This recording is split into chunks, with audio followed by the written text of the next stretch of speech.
श्वासों की ये विद्या, बुद्धों की है ये वाणी। नमो तस्सै भगवतो अर्हतो सम्मा संबुद्धस्सै। मेरे प्यारे धम्म यात्रियों, आज हमारे सामने एक प्रश्न आया है और वो प्रश्न बड़ा महत्वपूर्ण है। अनेक बार लोग उस प्रश्न को पूछते हैं। भगवान बुद्ध के समय भी लोग इस प्रकार के प्रश्न उनसे पूछा करते थे। हमारे एक धम्म यात्री हैं जिन्होंने हमसे पूछा है कि मैं ध्यान रोज लगाता हूं, रोज प्रयास करता हूं और जितना ज्यादा से ज्यादा हो सके मैं ध्यान लगाता हूं, लेकिन गुरुजी ध्यान से मुझे उस तरह का लाभ नहीं हो रहा है जिस तरह का लाभ होना चाहिए। प्रिय धम्म यात्रियों, इस प्रकार के प्रश्न हर व्यक्ति के मन में आते ही रहते हैं। जो भी व्यक्ति ध्यान साधना करता है, ध्यान की गहराइयों में उतरता है, ध्यान की ऊंचाइयों में चढ़ता है, ध्यान की सीढ़ियों पर चढ़ता है, इस प्रश्न का उत्तर खोजने के लिए हम भगवान बुद्ध के काल की तरफ चलते हैं। जिस समय भगवान बुद्ध सशरीर हुआ करते थे, एक बार भगवान बुद्ध श्रावस्ती के जेठवनाराम में विहार करते थे। एक दिन एक व्यक्ति भगवान के पास आया और भगवान से उसने यही प्रश्न किया जो आज आपने हमसे किया है कि गुरुजी ध्यान तो लगाते हैं लेकिन उससे कोई लाभ नहीं मिलता। वैसे ही वो व्यक्ति जेठवनाराम में आया और भगवान से याचना करता है कि भगवान, हे बुद्ध, हे महागुरु, मैं आपके बताए अनुसार ध्यान साधना करता हूं, अष्टांगिक मार्ग पर चलने का प्रयास कर रहा हूं, लेकिन मुझे उस प्रकार का लाभ होता हुआ महसूस नहीं दिखाई दे रहा है जिस प्रकार से ये आपके सभी अनंत भिक्षुगण यहां पर बैठे हैं उन्होंने लाभ प्राप्त किया है, वैसा लाभ मुझे नहीं हो रहा। मैं ध्यान की उन ऊंचाइयों को प्राप्त नहीं कर पा रहा हूं जो होनी चाहिए, जो मुझे प्राप्त होनी चाहिए। भगवान, आपका बताया हुआ मार्ग तो बड़ा सरल है, बड़ा अच्छा है, सभी लोगों के जानने योग्य है। आपके मार्ग में तो कोई त्रुटि नहीं हो सकती, क्योंकि जब ये सारा संसार आपके मार्ग पर चल रहा है तो फिर आपके मार्ग में तो त्रुटि नहीं हो सकती। हो सकता है मेरे करने में ही कोई त्रुटि आ रही है जिसकी वजह से मैं अभी भी सफल नहीं हो पा रहा हूं। तो भगवान, आप मुझे बताइए कि मुझे ध्यान की ऊंचाइयों में चढ़ने के लिए क्या करना चाहिए। भगवान उस उपासक से कहते हैं कि उपासक, जरा मेरे नजदीक आकर के बैठो और मुझे ये बताओ कि क्या तुमने कभी खीर खाई है? कि हाँ भगवान, खीर तो मैंने कई बार खाई है। तो अब ये बताओ कि क्या तुमने कभी खीर को बनाया है? तो उपासक कहता है कि हाँ भगवान, एक दो बार मैंने खीर बनाई भी है। तो उपासक, अब मुझे यह बताओ कि खीर बनाने के लिए हमें किन किन चीजों की आवश्यकता होती है? तो उपासक ने बताया कि खीर बनाने के लिए दूध चाहिए, चावल चाहिए, चीनी चाहिए, और यदि खीर को और स्वादिष्ट बनाना है तो उसमें ड्राई फ्रूट, सूखे मेवे हम डाल सकते हैं। तो भगवान कहते हैं कि उपासक, यदि मैं आपको एक बर्तन में दूध ला के दूं, उसमें चावल ला करके दूं, चीनी डाल के दूं, तो क्या खीर बनेगी? तो उपासक कहता है कि भगवान, ऐसे कैसे खीर बन जाएगी? खीर बनाने के लिए तो उसे बर्तन में डाल करके और किसी चूल्हे पर उसको पकाना होगा, आग पर रख के पकाना होगा, तभी जाके खीर बनेगी, अन्यथा खीर कैसे बन पाएगी भगवान। तो भगवान खुद कहते हैं कि उपासक, ये जो हमारा शरीर है ये एक पात्र की तरह है, एक दीपक की तरह है, और इस दीपक को जलाने के लिए हमें एक बाती की आवश्यकता होगी, उसमें तेल डालना होगा और उसको माचिस की सहायता से या किसी अग्नि के द्वारा हमें उसको जलाना होगा, तब जाके वो दीपक रोशनी देगा। कि हाँ भगवान, आप सही कह रहे हैं, ऐसा ही है। तो उपासक, ये जो हमारा शरीर है ये एक दीपक के समान है, और यदि कोई दीपक टूटा हुआ है या तिरका हुआ है या ब्रेक है, तो उसमें जो हम तेल डालेंगे वो तेल उस दीपक से निकल जाएगा और हमारा दीपक थोड़ी ही देर में बुझ जाएगा। कि हाँ भगवान, आपने बिल्कुल सही कहा, ऐसा ही है।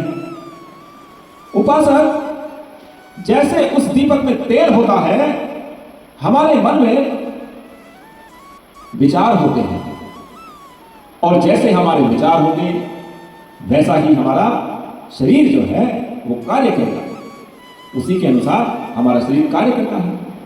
जिस व्यक्ति के अंदर बुरे विचार हैं, बुरी भावनाएं हैं, जो दूसरे व्यक्तियों के लिए बुरा बोलता है, भद्दा बोलता है, गालियां देता है, या कोई व्यक्ति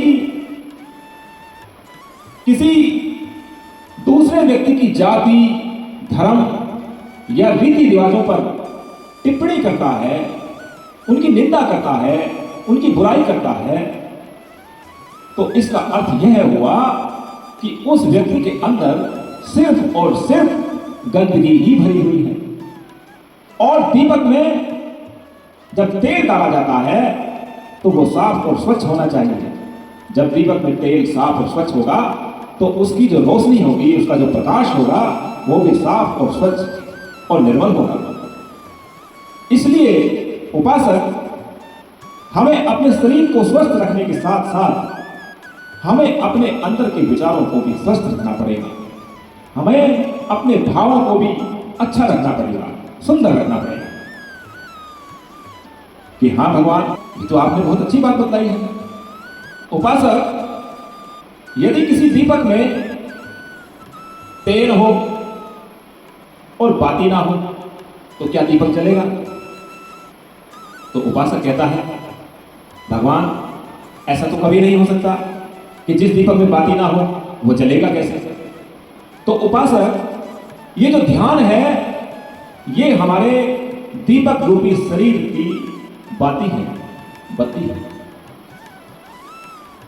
जैसे दीपक में तेल होता है, बाती होती है, वैसे ही व्यक्ति को भी अपने जीवन में उजाला करने के लिए, रोशनी करने के लिए, प्रकाश करने के लिए अपने दीपक रूपी शरीर में अच्छे भाव, अच्छे विचार, अच्छा आचरण, अच्छा व्यवहार, अच्छे कार्य करने होंगे।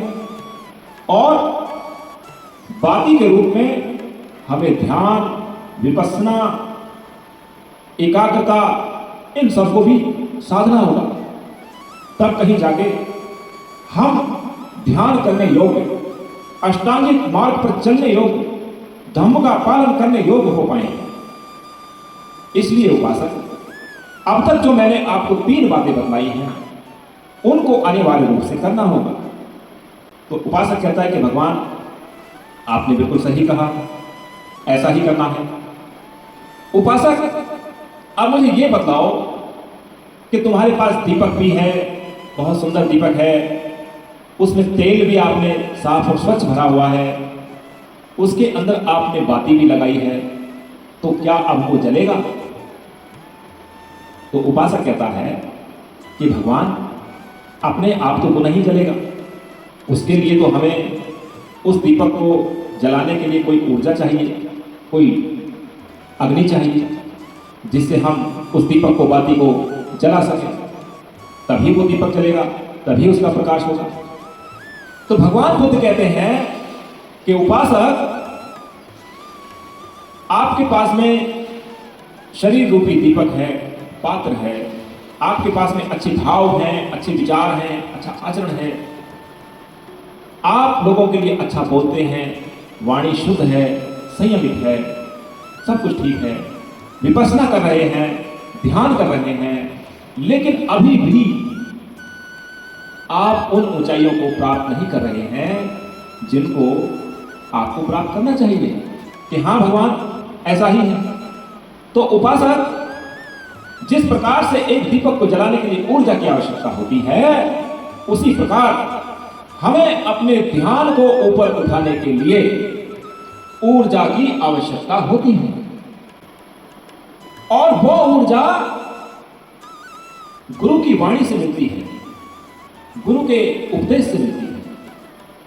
कहते हैं कि प्रत्येक व्यक्ति के अंदर गुरु की वाणी का वास होना चाहिए।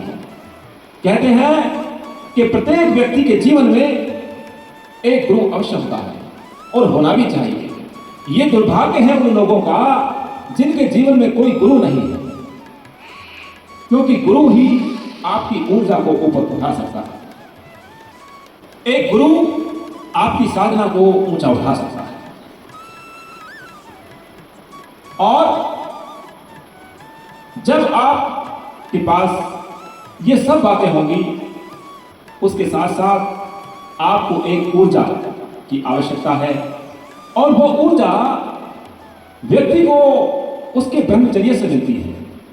हमें ध्यान की ऊंचाइयों में चढ़ने के लिए ब्रह्मचर्य व्रत का पालन करना होता है। हमें अपने जीवन को संयमित रखना होता है, हमें अपने जीवन को संयम से जीना होता है। जब इन सभी बातों का मिश्रण एक उचित अनुपात में व्यक्ति के जीवन में होगा, तो वो व्यक्ति निश्चित ही निर्वाण पद को प्राप्त होगा। भगवान बुद्ध कहते हैं कि जिस प्रकार से कोई खीर बनाई जाती है और उस खीर में उचित अनुपात में यदि हम चीजें ना डालें तो वो खीर उस प्रकार का स्वाद नहीं दे सकती जिस प्रकार का स्वाद उस खीर में होना चाहिए।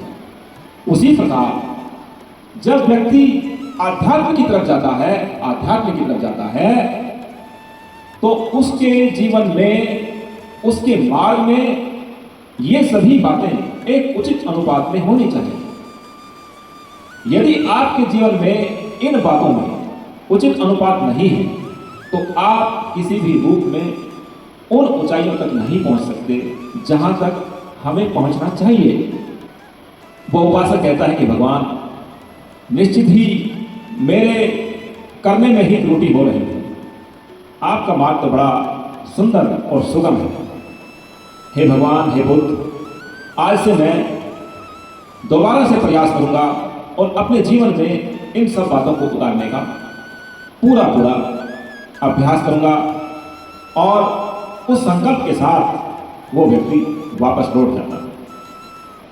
भगवान बुद्ध कहते हैं, कायेन सगरो साधु साधु आचार्य सगरो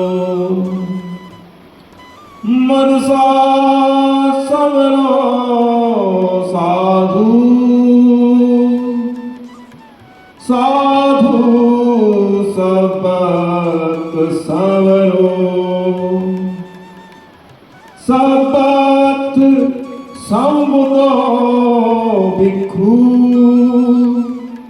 सब दुखा पहुंचती। जिस व्यक्ति की वाणी संयत है, जिस व्यक्ति के विचार संयत हैं और जो शरीर से भी विरुद्ध आचरण नहीं करता है, वो व्यक्ति निर्वाण पद को प्राप्त होता है। ये भगवान बुद्ध की वाणी है, वचन है। साधु साधु साधु। अष्टमार्ग योग की करो साधना।